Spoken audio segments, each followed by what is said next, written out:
Shalom Uvracha.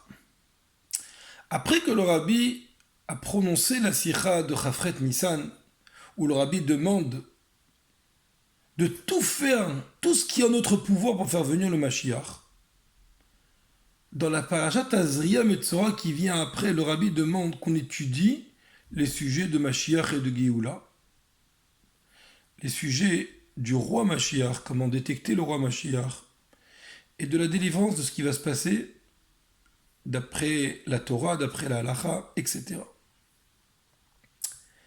Alors j'ai pensé bon de faire une petite vidéo en développant une mitzvah dans le Rambam, une ou deux halachot dans le Rambam. En effet, le Rambam écrit dans les 2 derniers chapitres de son ouvrage Yad HaChazaka, le chapitre 11 et chapitre 12, parle sur le roi Mashiach et sur la délivrance. Et dans la première halakha du chapitre 11, le Rambam dit que nous avons le devoir de croire en Mashiach. Pas simplement d'y croire, mais aussi de l'attendre. Car le Mashiach, c'est une prophétie, une promesse de la Torah. Et sur ça, le Rambam va ramener une preuve. Il est écrit dans la Torah, Veshav Hashem Elokecha et Shutra. Hashem va te ramener sur ta terre. Il va rassembler les égarés d'Israël. Ensuite, le Rambam donne une deuxième preuve dans la paracha de Bilham. Vous savez, c'est ce prophète non-juif qui a voulu maudire le peuple juif, qui a finalement fait des prophéties dans la Torah qui laissent entendre parler de 2 Mashiach, comme le Rambam dit, Vesham niba beshne ha-meshichim. Là-bas, il a prophétisé sur les 2 Mashiach. Et le Rambam va sortir plusieurs versets qu'il a dit Bilham, où il fait référence au premier Mashiach qui est David, le roi David, qui va donner naissance plus tard au roi Mashiach, et au roi Mashiach qui va venir plus tard. Dans la seconde halakha, le Rambam dit Af be'are miklat, même dans les lois des villes de refuge. Pour dire en 2 mots, les villes de refuge, c'était à l'époque où la Torah avait permis à l'assassin, même par inadvertance ou en faisant exprès le temps de son jugement, de courir dans une ville, et auquel cas la famille du défunt ne pourront pas assassiner l'assassin. Sinon, la famille du défunt avait le droit d'assassiner l'assassin sans jugement. Et donc, il devait absolument courir dans les villes de refuge. Il y avait 3 villes de refuge qui ont été faites à l'extérieur d'Eretz Israël. 3 villes de refuge qui étaient en Terre Sainte, ça fait 6 villes de refuge. Mais la Torah va promettre qu'on va rajouter 3 villes de refuge supplémentaires. Or, ces 3 villes supplémentaires n'ont jamais eu lieu. Et comme il dit le Rambam, la Torah ne l'a pas ordonné pour rien. C'est un ordre qui vient pour quelque chose. Et donc le Rambam prouve de là qu'un jour va arriver, le Mashiach il va venir, et on va rajouter 3 villes de refuge. Donc on a finalement ici 3 preuves de la Torah. La première, c'est un passouk explicite sur le retour des Bnei Israël en Eretz Israël par le Créateur. Le deuxième, c'est les prophéties de Bilham, ce prophète Goy. Et la troisième, c'est la mitzvah des villes de refuge.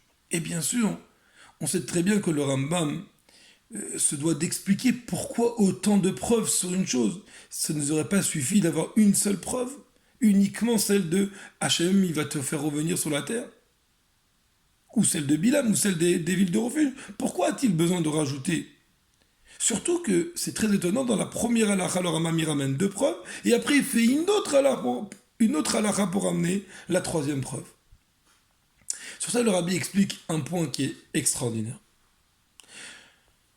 Le rabbi explique ici qu'il y a, en fait, dans l'objectif du Rambam, de ramener des choses dans différentes notions. Premièrement, il ramène le fait que c'est explicite, c'est clair et net, qu'un jour va arriver, il va y avoir la délivrance. Hachem nous ramènera sur notre terre. Ça, c'est écrit dans la Torah. Veshav Hashem Elokecha. Le problème, c'est que le Rambam ici ne cherche pas à nous faire comprendre qu'il va y avoir un jour la délivrance. Il veut nous faire comprendre que cette délivrance viendra par un roi de chair et de sang qui va venir nous ramener en Israël. Or, dans ce premier verset, c'est vrai qu'il y a le fait que Hachem va nous ramener en Israël, mais c'est pas écrit qu'il y a le Mashiach qui va nous ramener. Peut-être on aurait pu imaginer que c'est Dieu lui-même qui va venir nous chercher et qui va nous ramener en Israël sans passer par un roi de chair et de sang. Sur ça, le Rambam ne se contente pas de cette preuve. Et donc le Rambam va ramener une seconde preuve, dans celle de Bilham, où là-bas on va voir qu'on va parler de deux Mashiach, on va parler de deux hommes, un qui est David Amelech, qui est un homme, un roi, et celui du Mashiach qui va être un homme et un roi. Mais le problème qu'il y a dans cette deuxième preuve, qui est donc intéressante parce que finalement elle n'est pas aussi claire que la première parce que ce sont des allusions, mais en même temps, elle nous parle sur Mashiach, c'est pour ça que l'un complète l'autre. Mais le problème qu'il y a, c'est que tout ça, ce sont que des promesses et des prophéties qu'il pourrait être expliqué d'une façon pas tout à fait matérielle. On aurait pu imaginer que la Torah, elle parle d'une façon... c'est une parabole, qu'un jour vient arriver où on sera un monde meilleur que celui qu'on a vécu jusqu'à maintenant.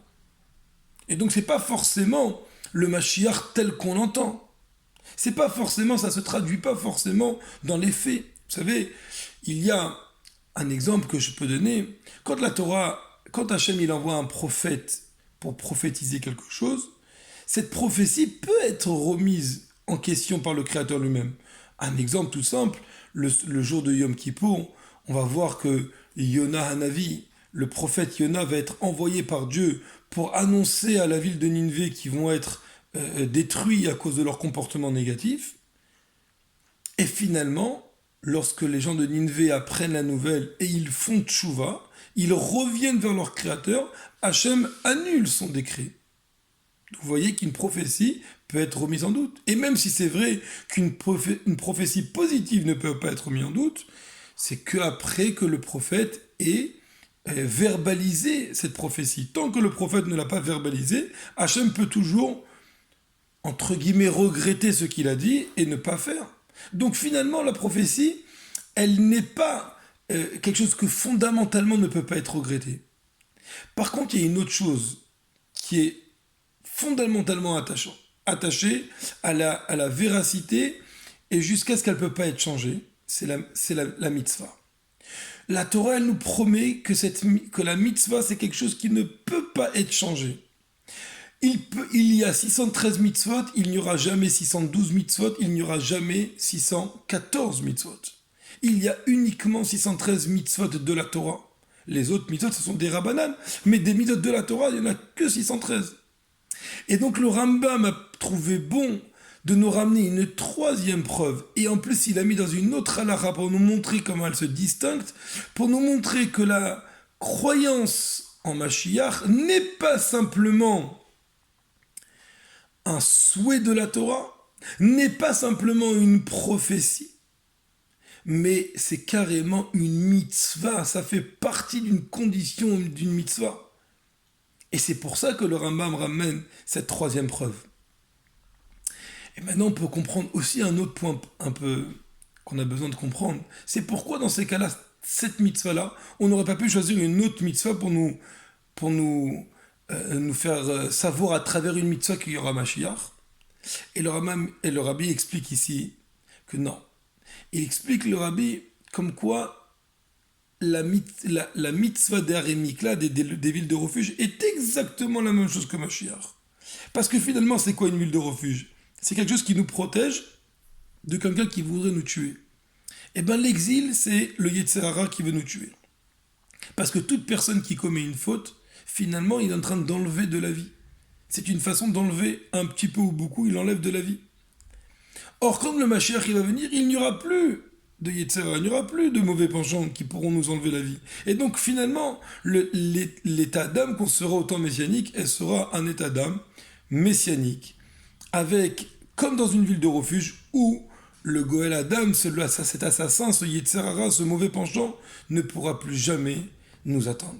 Alors on demande à Kadosh Baruch Hu qu'il fasse que ce soit immédiatement, qu'on puisse enfin vivre ces moments messianiques de Mashiach, pas simplement à travers l'histoire qui est Veshav Hashem Elokecha, c'est juste une histoire que la Torah nous raconte, c'est des faits qui vont se dérouler, mais c'est pas une mitzvah. Ni se contenter d'une prophétie, qui la prophétie n'est pas absolue, parce qu'elle peut toujours être remise en doute, et simplement c'est que ça passe par les mitzvahs, et donc que ce soit réellement fini, qu'on puisse faire les mitzvot dans leur intégralité avec la venue de Mashiach, et enfin être dans le refuge absolu pour ne plus jamais avoir à être coursé par quelqu'un qui veut nous tuer ou par une chose qui veut nous tuer, comme on est en train de le vivre en ce moment. Lechaim, Yechi Adonenu Morenu Verabenu, Melech HaMashiach L'Olam Vaed.